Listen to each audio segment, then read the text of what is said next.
We could see enough of the screen, we could tell he had a Mac. And then I started obsessing because one of the icons in the menu bar was a T. And I said, I think he has a Tesla. Well, it turned out it's really the icon for Typinator, which is a little add-on that allows you to type in a short code and expands it out into something else.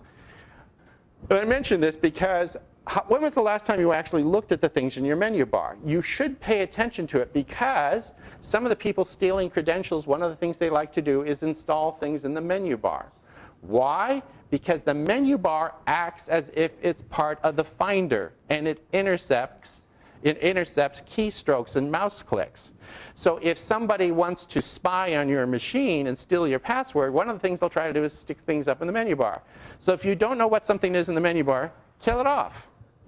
Now, you probably want to find out what it is before you kill it off, because otherwise you might have paid, $500 for a program and you just disabled it. But if you don't know what it is in the menu bar, you probably want to kill it off all kinds of red flags. I don't know what it is, but I can tell you that I'd make it a high priority to find out.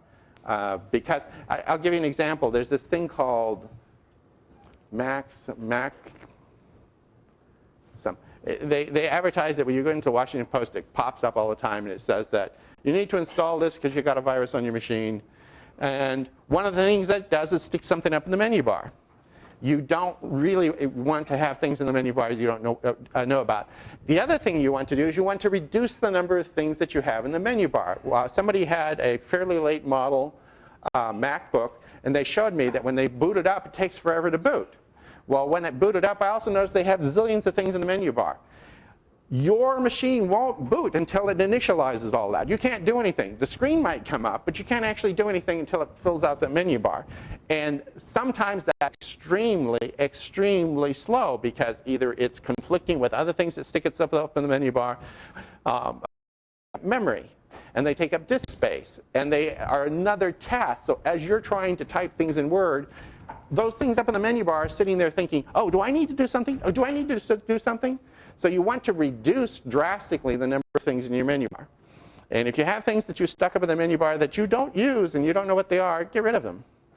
Getting rid of them, I admit, for a lot of people is difficult. Like, for example, I have something that I put on once that will show me VPNs. And I no longer run a VPN in it's Apple's VPN utility, but Apple doesn't have an interface for removing it. So it's stuck up there forever, even though I'm not using it. Getting rid of those things out of the menu bar could be a chore, but you want to be very careful of things that you have in the menu bar, because things in the menu bar slow down your machine. They do things that sometimes you don't need to do anymore. Like, for example, I see a lot of people have things in the menu bar to overcome things that we were considered deficiencies in the Finder, except that the Finder long ago already incorporated those functions. They don't need them anymore.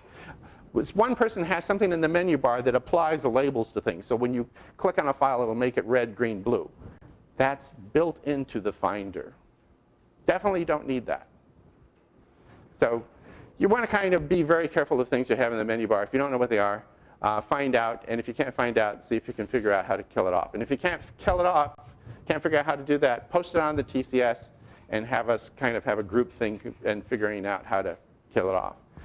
Menu bar things you want to be fairly cautious about that. Because what you're doing is we think this is equivalent in importance to what Apple has written. And by definition, I don't buy that. So you want to be skeptical. Yes, sir?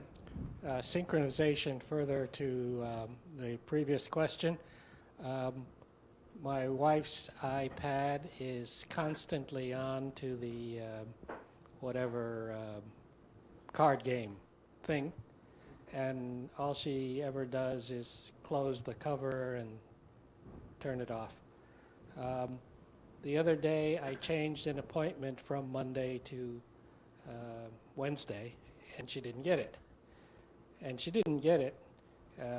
Understand about taking some time, but she didn't get it like 2 days later. Finally, I had to open up her calendar and move it myself from Monday to Wednesday. This isn't the first time. Is there a way to synchronize her calendar manually in the calendar or something?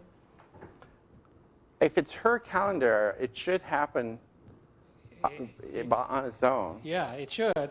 And I checked that she's got my calendar checked off as being synchronized, and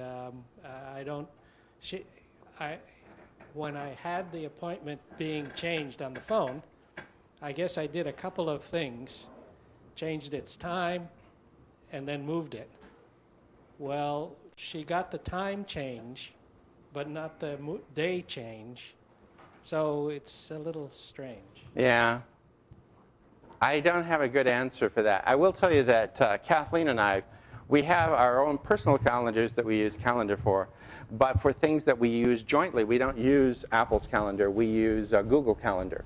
And it's just one account that we both share, and we don't really have any problem at all. The notification manager will send us notifications when we get things from Google Calendar and so on and so forth. So that's our shared calendar, and our individual calendars are completely separate. But we did that just because we were both very busy, and it was a way of finding out what the heck we were doing. I can look at the calendar and say, why isn't she home? Oh, she's not home because she's up in Baltimore. All right. You know. You could see it, but we both subscribe to that joint calendar in Google Calendar, and then we individually have Apple calendars, and yeah, we can see everything.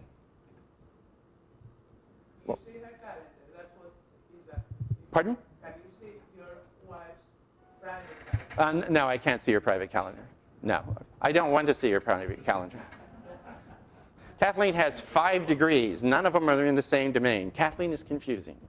You know, so there's things, she comes home, starts talking about things, and I think, save me. She was also in the Department of Defense. I sometimes have to wean her off acronyms and